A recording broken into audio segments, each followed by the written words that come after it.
Hello good morning everyone, my name is Shubham Jagdish and welcome back to my YouTube channel. तो पिछले video में मैंने cash flow के आपको ऑपरेटिंग एक्टिविटी करना सिखाया था। आज के वीडियो में मैं आपको इन्वेस्टिंग एक्टिविटी पूरा सिखाने वाला हूं। एक एग्जांपल के तौर पे मैंने एक क्वेश्चन लिख रखा है यहां पर, जिसमें यह बताया है कि प्लांट परचेज है 6,20,000, प्लांट सोल्ड है 2 लाख रुपए, investment purchase 2,40,000, investment sold 80,000 rupees, goodwill purchase 1 lakh rupees, patent sold 1,50,000 rupees. उसके साथ में कुछ एडिशनल इंफॉर्मेशन भी दे रखी है हमें, interest received, interest paid, dividend received, dividend paid, rent received. तो बहुत बेसिक सा क्वेश्चन है भाई, इसको करके हमें यह आइडिया लग जाएगा कि इन्वेस्टिंग एक्टिविटी का बनता कैसे है क्वेश्चन। इसके बाद मैं आपको अकाउंट बनाना भी सिखाऊंगा। तो चलो भाई बिना टाइम वेस्ट किए जल्दी से ये क्वेश्चन सॉल्व करके दिखाते हैं। तो भाई अगर कोई आउटफ्लो होगा तो उसे आप माइनस करने वाले हो, कोई outflow related to fixed asset, ठीक है ना, कोई भी इनफ्लो होगा रिलेटेड टू फिक्स्ड एसेट तो उसको ऐड करेंगे। तो भाई पहले देखो दे रखा है हमें प्लांट सोल्ड, प्लांट सोल्ड से तो पैसे आएंगे ना 2 लाख रुपए, यहां लिख लेते हैं। फिर सेकंड में दे रखा है प्लांट परचेज्ड, परचेज किया है तो पैसे जाएंगे ना बेटा 6,20,000 माइनस कर देंगे हम लोग। थर्ड आइटम पर आते हैं investment purchased, investment purchase, purchase करेंगे तो पैसे जाएंगे ना तो 2,40,000 माइनस कर देंगे। सिमिलरली लिखा हुआ है इन्वेस्टमेंट सोल्ड,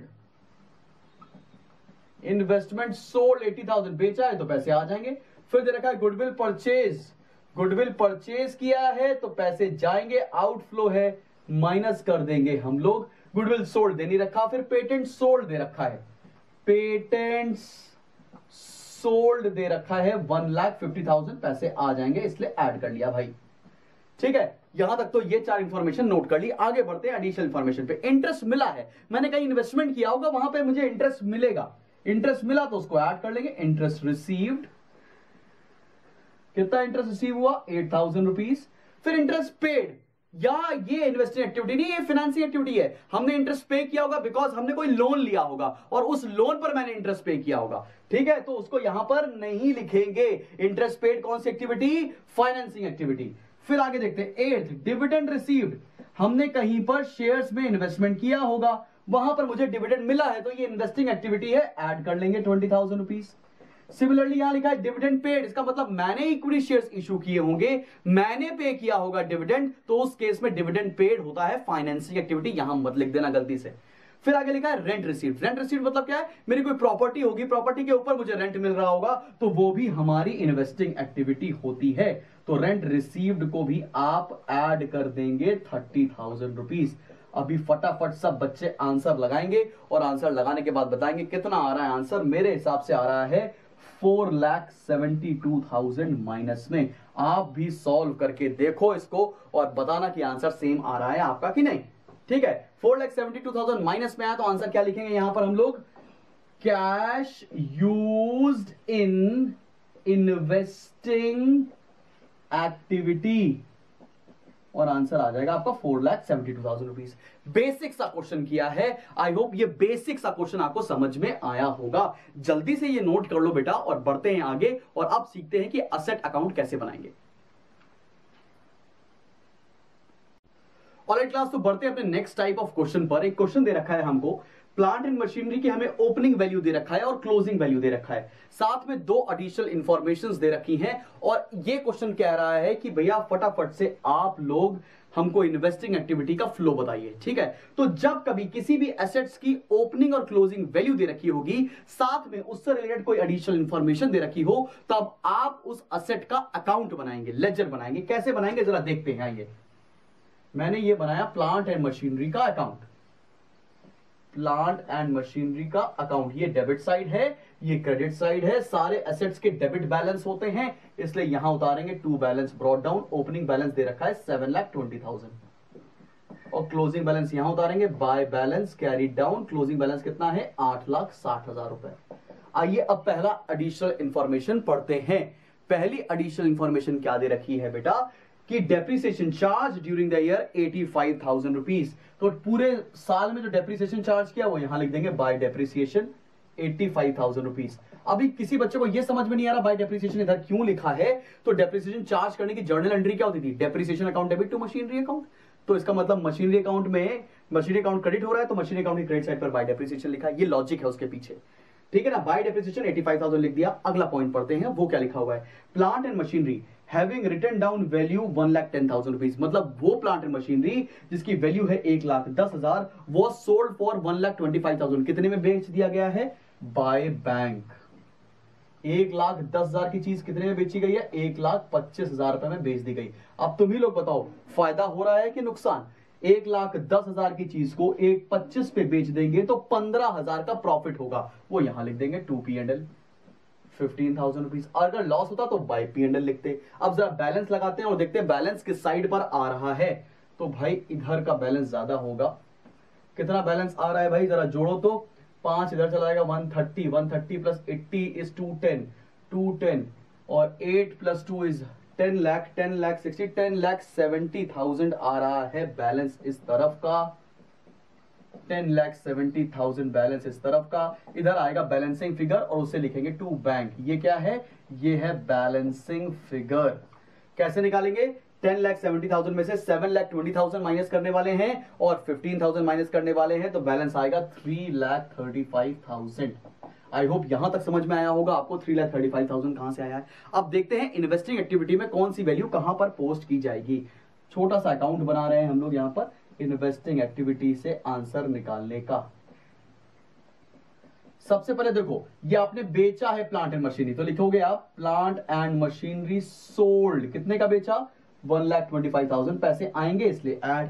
ये प्लांट एंड मशीनरी आपने परचेज किया है, तो यहां लिखोगे purchase of plant and machinery, कितने का परचेज किया, 3,35,000, तो ये माइनस कर देंगे।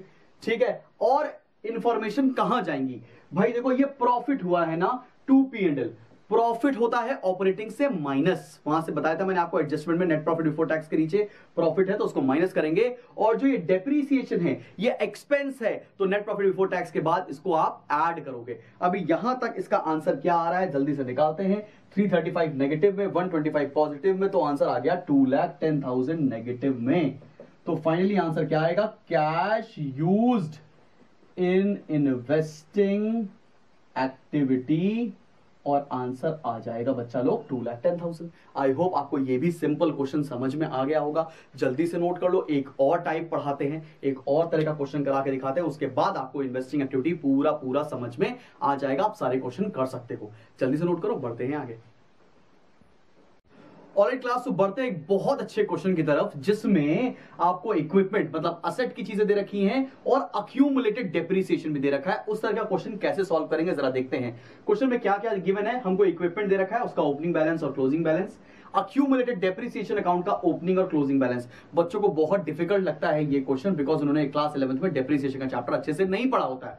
तो भाई चलो ये वाला क्वेश्चन पूरा सॉल्व करते हैं एंड आई होप आपको ये भी कॉन्सेप्ट बहुत डिटेल में और बहुत अच्छे से समझ में आएगा। एडिशनल इंफॉर्मेशन क्या करिए, the equipment costing 12,30,000 accumulated depreciation thereon 7,18,000 was sold for 4,68,000। मतलब एक इक्विपमेंट है जिसकी कॉस्ट 12,30,000 रुपए है, जिस पर डेप्रिसिएशन लग चुका है 7,18,000, उसको बेच दिया गया है 4,68,000 रुपीज में। तो हमें यहां पर दो अकाउंट्स बनाने पड़ेंगे, दो लेजर्स बनाने हैं, एक तो इक्विपमेंट अकाउंट का और एक अक्यूमुलेटेड डेप्रिसिएशन अकाउंट का। तो दोनों बनाते हैं भाई, साइमल्टेनियसली बनाते हैं। ये ऊपर बना रहा हूं मैं इक्विपमेंट अकाउंट,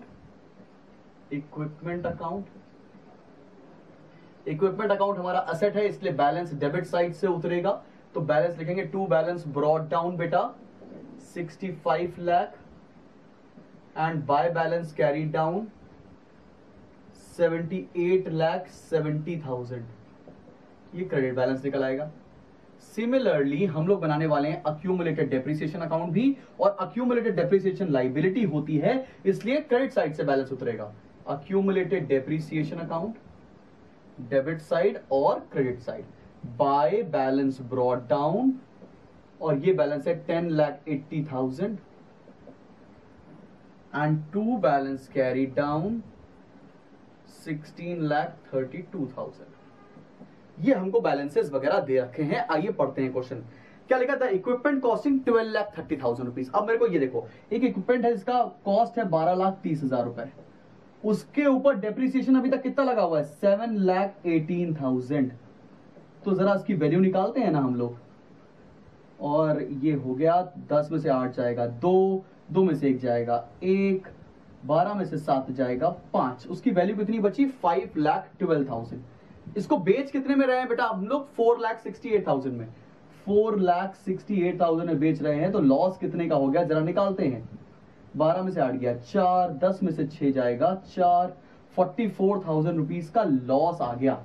आई होप ये आपको रफ में कैलकुलेशन समझ में आ रही होगी। तो जरा फटाफट से लिखते हैं यहां पर बाय बैंक हमने कितने में बेचा है उसको 4,68,000 रुपीज में। उस पर अक्यूमुलेटेड डेप्रिसिएशन कितना लगा है तो यहां लिखेंगे बाय अक्यूमुलेटेड डेप्रिसिएशन, उस पर अक्यूमुलेटेड डेप्रिसिएशन है 7,18,000 और लॉस हो रहा है तो लिखेंगे बाय P&L। लॉस कितने का हो रहा है 44,000। यहां पर सारी इंफॉर्मेशन हम लोगों ने डाल दी। अक्यूमुलेटेड डेप्रिसिएशन जो यहां लिखा है ना उसको डेबिट साइड पर लिखना पड़ेगा यहां पर, और यहां पर क्या लिखेंगे टू इक्विपमेंट 7,18,000। बहुत ध्यान से देखना, आपको क्वेश्चन में दो चीजें दे रखी रहेंगी, या तो जो एसेट बेच रहे हैं उस पर लगाया हुआ डेप्रिसिएशन दे रखा होगा या करंट ईयर का डेप्रिसिएशन दे रखा होगा। करंट ईयर का डेप्रिसिएशन कैसे लिखेंगे हम लोग बाय डेप्रिसिएशन। बाय डेप्रिसिएशन ये कहां से आया, ये आया बैलेंसिंग फिगर। बैलेंसिंग फिगर से निकालेंगे, जरा टोटल लगाते हैं 16,32,000 प्लस 7,18,000 ये आ जाएगा 23,50,000। 23,50,000 हियर, और ये वाला अमाउंट माइनस कर देंगे तो डेप्रिसिएशन बैलेंसिंग फिगर निकल के आ रहा है 12,70,000 रुपए, 12,70,000 रुपीज। अब बहुत ध्यान से देखना, क्वेश्चन में केवल दो इंफॉर्मेशन दे रखी होंगी, यहीं पर हेरा फेरी है। या तो आपको करंट ईयर का डेप्रिसिएशन दे रखा होगा तो जो एसेट बेच रहे हैं वो इक्विपमेंट अकाउंट मतलब उसका एक्यूमुलेटेड डेप्रिसिएशन निकल आएगा, या जो एसेट बेच रहे हैं उसका डेप्रिसिएशन दे रखा होगा तो करंट ईयर का डेप्रिसिएशन निकल आएगा। Either of them will be given in the question. Question tough तब हो जाएगा जब ये डेप्रिसिएशन दे रखा हो और ये डेप्रिसिएशन आपको निकालना हो। ध्यान देना इस बात पर, या तो जो मशीनरी या जो भी एसेट बेच रहे हैं उसका डेप्रिसिएशन दे रखा होगा तो करंट ईयर का डेप्रिसिएशन निकलेगा, या करंट ईयर का डेप्रिसिएशन दे रखा होगा तो जो मशीनरी बेच रहे हैं उसका डेप्रिसिएशन निकलेगा। ठीक है ना, और इसके ऊपर कुछ भी घुमा नहीं सकते हैं वो क्वेश्चन में। तो जरा फटाफट से ये भी टोटल लगाते हैं, इसको रफ कर देते हैं भाई, और यहां पे निकालते हैं कि बैलेंसिंग फिगर भाई कितना आ रहा है। इधर का टोटल आ रहा है 91 लाख और इधर आएगा बैलेंसिंग फिगर टू बैंक, और 91 लाख में से 65 लाख माइनस कर देंगे तो आंसर आएगा 26 लाख। तो भाई अभी तक हम लोगों ने सारी इंफॉर्मेशन जॉट डाउन कर ली है। अब हम बताएंगे कि इन्वेस्टिंग एक्टिविटी से आंसर कितना आएगा। तो जरा फटाफट से ये रब कर रहा हूं और निकालते हैं इन्वेस्टिंग एक्टिविटी से आंसर। तो यहां से देखो भैया, पहले बाय बैंक बेच दिया है इक्विपमेंट, तो यहां लिखेंगे इक्विपमेंट सोल्ड, कितने में बेचा है भाई 4,68,000। फिर इक्विपमेंट परचेज भी किया है, तो इक्विपमेंट परचेज्ड कितने में परचेज किया 26 लाख। ये तो माइनस में हो जाएगा ब्रैकेट में। प्लीज आप एग्जाम में ऐसे 26L मत लिख के आइएगा बेटा, मैं शॉर्ट में लिख रहा हूं बिकॉज मुझे को वीडियो कवर करना है। ठीक है, आगे बढ़ते हैं। और कोई इंफॉर्मेशन जाएगी क्या, ये डेप्रिसिएशन कहां जाएगा ऑपरेटिंग में, ठीक है ना, एडजस्टमेंट में ऐड किया जाएगा नेट प्रॉफिट बिफोर टैक्स के नीचे भी। और कोई इंफॉर्मेशन जो कहीं जा सकती है, और कोई इंफॉर्मेशन है क्या, ये जो लॉस हुआ है ये कहां जाएगा, ये ऑपरेटिंग में एडजस्टमेंट में ऐड होगा। ठीक है, और कोई भी इंफॉर्मेशन नहीं है। तो फाइनली हमारा आंसर आ रहा है 26 में 4 जाएगा 22 माइनस 6,80,000 सॉरी 4,68,000। तो फाइनली आंसर कितना आएगा, जरा माइनस करते हैं 22 और उसके बाद एक सेकेंड भैया इसका आंसर निकाल लिया जाए। 26 लाख माइनस 4,68,000, 21,32,000 नेगेटिव में, 21,32,000 नेगेटिव में। और यहां लिखेंगे cash used in investing activity. मुझे लगता है अब जाकर आपको कुछ अच्छा डीपर अंडरस्टैंडिंग मिली होगी। इस तरह के अकाउंट्स बनाने को आएंगे पेपर में, ये क्वेश्चन नोट करो। अब केवल एक टाइप का क्वेश्चन बाकी है, वो भी कर लेते हैं तो पूरे इन्वेस्टिंग एक्टिविटी आप आसानी से कर ले जाओगे भाई। ये चैप्टर छोड़ना नहीं है, 14 मार्क्स देने वाला है आपको अपकमिंग बोर्ड एग्जामिनेशन में। जल्दी से नोट करो, बढ़ते हैं आगे। ऑलराइट क्लास, तो आज के वीडियो का लास्ट क्वेश्चन, और इस साल ये क्वेश्चन 100% ऐसा है मेरी तरफ से कि बोर्ड्स में जरूर पूछा जाएगा अगर इन्वेस्टिंग एक्टिविटी का फुल फ्लेज क्वेश्चन आया तो। भाई क्या क्वेश्चन है, पूरा क्वेश्चन लिखने की कोशिश की है, पहले से ही लिख के रखा है और सोल्यूशन आपके साथ करने वाला हूं। तो पहले पढ़ लेते हैं कि क्वेश्चन में क्या क्या इंफॉर्मेशन है और उसका मतलब क्या है। तो भाई हमें गुडविल का ओपनिंग और क्लोजिंग बैलेंस दे रखा है, मतलब पहले गुडविल 1 लाख की थी, अभी 3 लाख की होगी, तो मतलब क्या हुआ, हमने परचेज किया गुडविल 2 लाख रुपए की। फिर पेटेंट्स पहले 2,80,000 के थे, 1,60,000 के हो गए, मतलब सेल हो रहा होगा। फिर मशीनरी की वैल्यू दे रखी है, लाइकवाइज 10% लॉन्ग टर्म इन्वेस्टमेंट दे रखी है। लॉन्ग टर्म इन्वेस्टमेंट मतलब मैंने कहीं इन्वेस्ट किया है पैसा, 10% का मतलब क्या, उस पर इतना इंटरेस्ट मिलेगा। फिर आते हैं इन्वेस्टमेंट इन लैंड, लैंड का ओपनिंग क्लोजिंग दे रखा है। और शेयर्स ऑफ एमेटिक्स लिमिटेड, मतलब मैंने किसी कंपनी के शेयर्स खरीद रखे हैं, वो भी हमारे पास इंफॉर्मेशन दे रखी है। फिर एडिशनल इंफॉर्मेशन में दे रखा है patents were written off to the extent of 40,000 and some patents were sold at a profit of 20,000। तो पेटेंट से रिलेटेड एडिशनल इंफॉर्मेशन और पेटेंट से रिलेटेड ओपनिंग क्लोजिंग बैलेंस, तो इसका मतलब पेटेंट्स का अकाउंट बनाएंगे। मैंने फॉर्मेट पहले से ही बना लिया है। आगे बढ़ते हैं। A machine costing 1,40,000 depreciation thereon 60,000 was sold for 50,000. Depreciation charge during the year was 1,40,000. इसका मतलब क्या हुआ भाई, मशीनरी के ऊपर एडिशनल इंफॉर्मेशन, मशीनरी के ऊपर ओपनिंग क्लोजिंग, इसलिए मशीनरी का भी अकाउंट बनेगा। यहां पर मैंने फॉर्मेट बना लिया है। आगे बढ़ते हैं। फिर क्या दे रखा है, on 31st March 2018 10% investments were purchase for 1,80,000 and some investment were sold at a profit of 20,000. Interest on investment were received on March 31st 2018. मतलब जो ये लॉन्ग टर्म इन्वेस्टमेंट की है ना, इससे रिलेटेड भी एडिशनल इंफॉर्मेशन है, तो इसका भी अकाउंट बनाएगा। फॉर्मेट नहीं बनाया क्योंकि जगह नहीं है, थोड़ी देर बाद बनाऊंगा। फिर देखते हैं, Ametex limited paid dividend of 10% on its shares. Dividend मिल रहा है एमेटेक्स लिमिटेड का, तो डिविडेंड मिल रहा है तो इसलिए इसका अकाउंट बनाने की कोई जरूरत नहीं है। आगे बढ़ते हैं। अब एक एक क्वेश्चन पूरा एक एक पॉइंट आपको समझाकर करने की कोशिश करता हूं। बहुत स्लोली पढ़ाऊंगा ताकि आपको सारी चीजें समझ में आ जाए। तो भाई देखो, पहला पॉइंट गुडविल। अच्छा, सॉल्व मैं यहां पे कर रहा हूं, ठीक है ना भाई। अकाउंट यहां से बनाऊंगा, सॉल्व मैं यहां करूंगा, थोड़ी देर बाद क्वेश्चन भी रब कर दूंगा। गुडविल देखते हैं, पहले 1 लाख की थी, अभी 3 लाख की होगी। इसका मतलब परचेज ऑफ गुडविल हुई है, तो यहां लिखेंगे परचेज ऑफ गुडविल। थोड़ा छोटा लिख रहा हूं, जूम करके देखने की कोशिश कर लेना अगर सही से ना दिखे तो। 2 लाख रुपीस माइनस में, यही लिख देता हूं फाइनल फिगर। आगे बढ़ते हैं। पेटेंट्स, पेटेंट्स असेट होता है तो इसकी वैल्यू उतारते हैं। To balance brought down. Patents की वैल्यू कितनी है स्टार्टिंग में, 2,80,000 और क्लोजिंग कितनी है, by balance carry down 1,60,000 rupees. आगे बढ़ते हैं। फिर मशीनरी अकाउंट का भी ओपनिंग क्लोजिंग दे रखा है, तो मशीनरी का भी उतार देते हैं। To balance brought down 10,20,000, closing दे रखा है बाय बैलेंस कैरी डाउन 12,40,000। ठीक है। फिर अभी 10% लॉन्ग टर्म इन्वेस्टमेंट अभी मैं बनाता हूं अकाउंट। इन्वेस्टमेंट इन लैंड दे रखा है, पहले भी 1 लाख, अभी भी 1 लाख, कोई भी चेंज नहीं हो रहा, कुछ नहीं करना है हमको। शेयर्स ऑफ एमेटेक्स लिमिटेड दे रखा है, पहले भी 1 लाख के थे, अभी भी 1 लाख के हैं, तो कोई भी मतलब नहीं है। अब जरा एडिशनल इंफॉर्मेशन जहां जहां से जो जो मिलता जा रहा है उसको पुट करेंगे। पहला, पेटेंट से रिलेटेड एडिशनल इंफॉर्मेशन दे रखा है, और क्या बोला है भाई एडिशनल इंफॉर्मेशन में, patents were written off to the extent of 40,000। Patents को राइट ऑफ करना है 40,000, 40,000 से पेटेंट्स को कम करना है, तो किधर राइट ऑफ करेंगे, इस तरफ, बाय स्टेटमेंट ऑफ P&L। कितना राइट ऑफ करना है, 40,000 से। कोई बच्चा बताएगा क्या रिटर्न ऑफ कहां पर जाता है, रिटर्न ऑफ जाता है ऑपरेटिंग एक्टिविटी में, एडजस्टमेंट में ऐड, ठीक है, याद रखना, भूलियो मत। फिर आगे बढ़ते हैं। फिर लिखा some patents were sold at a profit of 40,000, sorry at a profit of 20,000 rupees. तो प्रॉफिट दे रखा है, तो यहां लिखेंगे टू P&L। कितने बेचे हैं ये नहीं बताया, तो वो बताएगा बैलेंसिंग फिगर। तो जरा फटाफट से लगाते हैं टोटल। इधर आ रहा है 3 लाख, इधर भी आएगा 3 लाख, और इधर आ जाएगा बाय बैंक, मतलब कितने बेचे हैं बैलेंसिंग फिगर के हिसाब से। 160 और 40 मतलब हो गया 2 लाख, 2 लाख माइनस 3 लाख, तो आंसर आ गया 1 लाख। ये आ गया बैलेंसिंग फिगर। क्या किया है हम लोगों ने क्वेश्चन में, समझ में आया।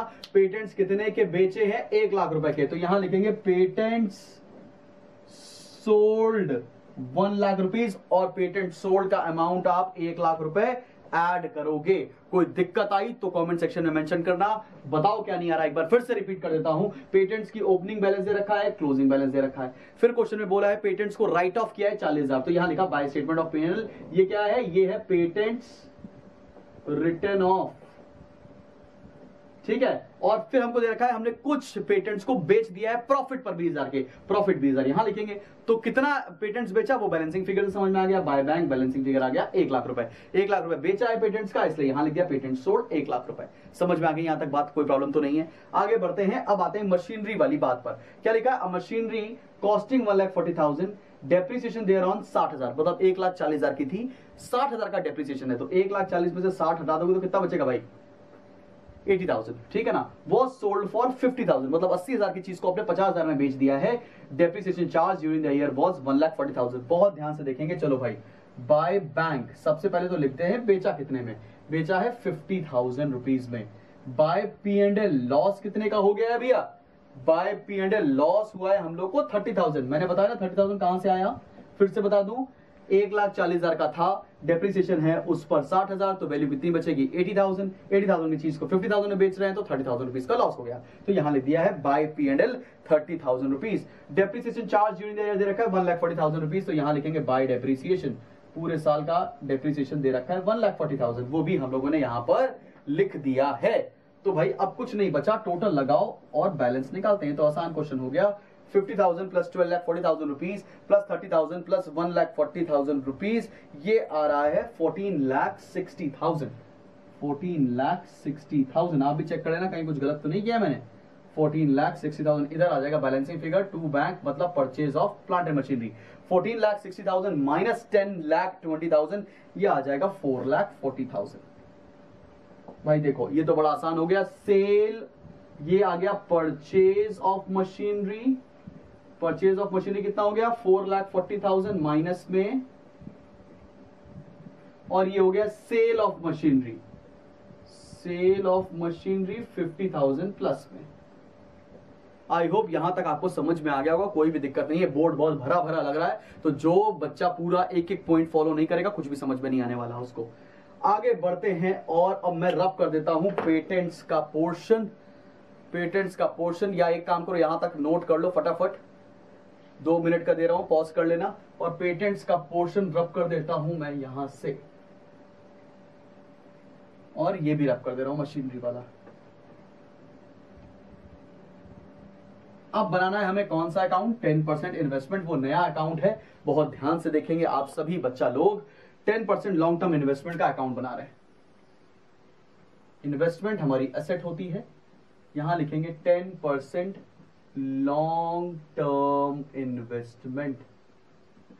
ये क्रेडिट साइड, ये debit side, to balance brought down. कितना बैलेंस दे रखा है स्टार्टिंग में 60,000, बाय बैलेंस कैरीड डाउन 1,60,000। घबराना नहीं है, आसान होते हैं क्वेश्चन ये, बस बड़े बड़े दिख रहे हैं। अब पढ़ते हैं ये वाला पॉइंट। ऑन 31 मार्च 2018, मतलब क्लोजिंग की बात हो रही है इस तारीख में, 10% investment were purchase for 1,80,000। 10% investment नहीं है, 10% मतलब इन्वेस्टमेंट का नाम है। परचेज कितने की किया गया है, 1,80,000 रुपीज का परचेज किया गया है। तो यहां लिख दो भाई to bank purchase 1,80,000 rupees, simple है। आगे बढ़ते हैं, and some investment were sold at a profit of 20,000। Some investment were sold at a profit, मतलब पता नहीं कितना, लेकिन प्रॉफिट पता है तो टू P&L लिख देंगे, प्रॉफिट 20,000 रुपए। अब भाई interest on investment were received, interest का यहां पर कोई लेना देना है नहीं भाई। 60 इंटरेस्ट का तो कहां पर लेना देना होगा, इंटरेस्ट का लेना देना होगा फाइनली जब हम लोग यहां पर एक्टिविटी कर रहे होंगे। तो यहां पर लेगा 60,000 रुपीज, क्योंकि बैलेंस था, 1,80,000 रुपीज का परचेज किया। P&L में आएगा 20,000 रुपए, क्योंकि ये प्रॉफिट हो गया। अब निकालेंगे हम लोग बैलेंसिंग फिगर, टोटल निकालने के बाद इधर करते हैं टोटल, 180 प्लस 20 हो गया 2 लाख, 2,60,000, 2,60,000 रुपीज, 2,60,000 रुपीज, और इधर आ जाएगा balancing figure by bank. Balancing figure कितना रहेगा, 2,60,000 माइनस 1,60,000 कितना हो जाएगा भाई, 1 लाख। 1 लाख आ गया बैलेंसिंग फिगर हमारा। अब देखो ये क्या है, ये सेल है, तो यहां लिखेंगे सेल, ये दिख रहा है ना सभी को, हाँ दिख रहा है भाई। सेल ऑफ इन्वेस्टमेंट कितने का बेच दिया, 1 लाख माइनस सॉरी प्लस में, क्योंकि पैसे आएंगे। सिमिलरली ये परचेज ऑफ इन्वेस्टमेंट लिखा ना, परचेज ऑफ इन्वेस्टमेंट, ये कितना हो रहा है भाई, परचेज ऑफ इन्वेस्टमेंट 1,80,000 माइनस में। अब देखो ये प्रॉफिट कहां जाएगा, ये प्रॉफिट जाएगा ऑपरेटिंग एक्टिविटीज में माइनस एडजस्टमेंट में, ठीक है ना भैया। यहां तक सब कर डाला। अब जो बचा है वो करके दिखाते हैं, इंटरेस्ट वाले पॉइंट। ये भी रब कर देता हूं बेटा, और ये इसके आगे मैं यहां कर रहा हूं, ठीक है ना। तो चलो भाई, अब क्वेश्चन में दे रखा है हमें क्या मिला है, ये वाले पॉइंट अभी मैं सॉल्व कर रहा हूं। इसमें बोला है आपको interest on investment were received on March 31 2018। मार्च 31 2018 को आपको इंटरेस्ट मिला है, 10% इंटरेस्ट मिला, 10% इंटरेस्ट मिलेगा। किस अमाउंट पर मिलेगा भाई, कोई बता सकता है किस अमाउंट पर हमको इंटरेस्ट मिलेगा? जो स्टार्टिंग में बैलेंस होगा। स्टार्टिंग में इन्वेस्टमेंट कितने की थी मेरी? 60,000 की। इस वाले अमाउंट पर इंटरेस्ट कब मिलेगा? अगले साल। इस वाले अमाउंट पर इंटरेस्ट कब मिलेगा? उसके अगले साल। तो 60,000 पर 10% कितना इंटरेस्ट मिलेगा बेटा? इंटरेस्ट रिसीव्ड कितना मिल रहा है? 6,000 रुपीज। क्लियर है कि नहीं क्लियर? बात समझ में आई? पिछले वाले अमाउंट पर इस साल इंटरेस्ट मिलेगा, इस साल वाले अमाउंट पर नेक्स्ट ईयर इंटरेस्ट मिलेगा। सिंपल, ऐसे ही करते हैं भाई, ठीक है। आगे बढ़ते हैं, ये वाला पॉइंट भी हो गया, ये वाला पॉइंट भी हो गया, और ये वाला पॉइंट भी हो गया। अब आते हैं फोर्थ वाले पॉइंट पर। एमाटेक्स लिमिटेड पे dividend 10% on it shares. 10% on it shares पर डिविडेंड मिला है। डिविडेंड कितना मिलेगा? शेयर्स कितने के हैं पिछले साल? 1 लाख। 1 लाख पर 10% मतलब 10,000 का डिविडेंड मिलेगा, तो वो भी यहां पर आएगा। Dividend receive 10,000 rupees. मतलब ये वाला पॉइंट भी हो गया। अब कुछ बचा तो नहीं, गुडविल भी कर लिया, पेटेंट्स भी कर लिया, मशीनरी, ये भी, इन्वेस्टमेंट इन लैंड भी। इन्वेस्टमेंट इन लैंड का कोई चेंज नहीं हो रहा, इसलिए कोई भी फ्लो नहीं है, इसलिए रिकॉर्ड नहीं किया है हम लोगों ने। शेयर्स ऑफ एमाटेक्स का केवल डिविडेंड रिकॉर्ड किया है, बिकॉज शेयर्स के भी वैल्यू में कोई भी चेंज नहीं है। तो अब पॉइंट्स कर लिए, फर्स्ट, सेकेंड, थर्ड, फोर्थ। अब फिफ्थ पॉइंट क्या बोला है? रेंट रिसीव्ड है। रेंट रिसीव मतलब रेंट मिलेगा, तो यहां पर इसको भी ऐड कर लेंगे। Rent received 30,000 rupees. अब आप लोग सॉल्व करिएगा, मेरे हिसाब से आंसर आ रहा है 5,24,000 माइनस में, मतलब cash used in investing activity. अब ये क्वेश्चन बहुत ही बड़ा था और मैंने आपको पढ़ाने की कोशिश की है ताकि एक एक पॉइंट आपको समझ में आ जाए, और उसके बाद भी अगर कोई डाउट होता है तो कमेंट सेक्शन में मेंशन करो। इसके सारे क्वेश्चन आप कर सकते हो, और जो नेक्स्ट वीडियो लेकर आऊंगा वो होगा फाइनेंसिंग एक्टिविटी का। और हाँ, अगर वीडियो अच्छा लगा हो, कंटेंट ओरिएंटेड रहा हो, तो अपने क्लास ग्रुप और अपने फ्रेंड्स के साथ शेयर करें। मिलते हैं बहुत ही जल्द नेक्स्ट वीडियो में।